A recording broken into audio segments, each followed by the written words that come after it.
وڕێ بەخۆم بدەن بە نوێنەرایەتی برادرانی شارەوانی گشتی سلێمانی و شارەوانی قەرەداغ و ئەو برا بەڕێزانەی کە هاوڵمانن لەم گەشتەدا بۆ بەشداربوون لە کۆنفرانسی نێودەوڵەتی عمران شاری دانیشگای ئازادی. سپاسی یەکە بە یەکەی بەڕێستان بکەم. زۆر سپاس بۆ میوانداریتان. بەڕاستی مای ئەوەیە کە یەکە بە یەکە سپاسی هەر هەمووتان بکەم.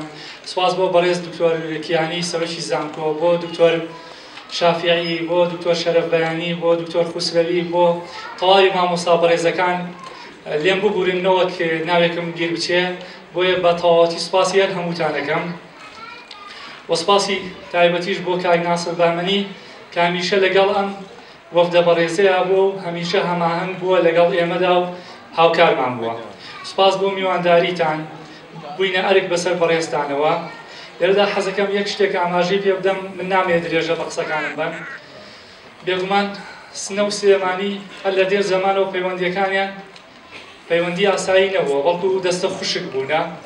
وە خۆشبەختانە لە ڕابردوودا سنە لانکەی ئێمە بووە و ئێمەی لە خۆ گرتووە لە ناهەمەتیەکانی هەرێمی کوردستان. و لە ڕابردوودا شاری سنە لانکەی ئێمەمانان و تەواوی دانیشتوانی هەرێمی کوردستان بووە لە نەکبەتیەکان و نەگریسەکانی کە تووشی هەرێمی کوردستان بووە.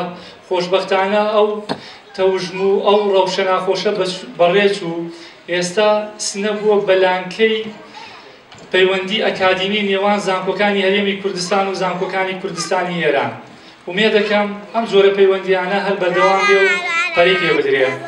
سپاس بۆ زانکۆی ئازادی ئیسلامی دەستخۆشیان لێکەم کە بەڕاستی کۆنفرانسێکی نێودەوڵەتی لە ئاستی خۆی دابوو کە توانیان جێپەنجەیان دیار بێ. وەکو زانکۆی پۆلیتێکنیکی سلێمانی ئێمە دەستخۆشیان لێکەین. ومێ دەکەین لە ئایندەدا ئەم جۆرە کۆنفرانسانەش لە سلێمانی بە هەمانگی هەردوو لە ڕنگدانەوەی هەبێ و بتوانین جێبەجێ بکەین. من نامەوێت لە کاتان بگرم، دووبارە دەستی ماوەندووبوونتان ئەگوشم بە ناوی برادرانی ئامادەبووە کە لە زانکۆی پۆلیتێکنیک و لە بەڕێوەبەرایەتی گشتی شارەوانیەکانەوە لەگەڵمانە ئامادەن لە خزمەتی بەڕێزتانین. سپاسی یەکە بە یەکەی بەڕێزتان دەکەم و زۆر سپاس بۆ ئامادەبوونشتان. زۆر سپاس بۆ ئەو نمایشە جوانانەی کە ئەمڕۆ ئامادەتان کرد، قەرزاتان کردین. ومێ دەکەین لە پایتەختی ڕۆشنبیری کوردستان لە شاری سلێمانی، شاری هەڵمەت و قوربانی و شاری شێخی نەمر بتوانین هیچ نەبێت کەمێک لەم میوانداریە بدەینەوە و بتوانین لە ئاستی میوانداری ئێوە دابین. دووبارە زۆر سپاس. کاتیش بۆ.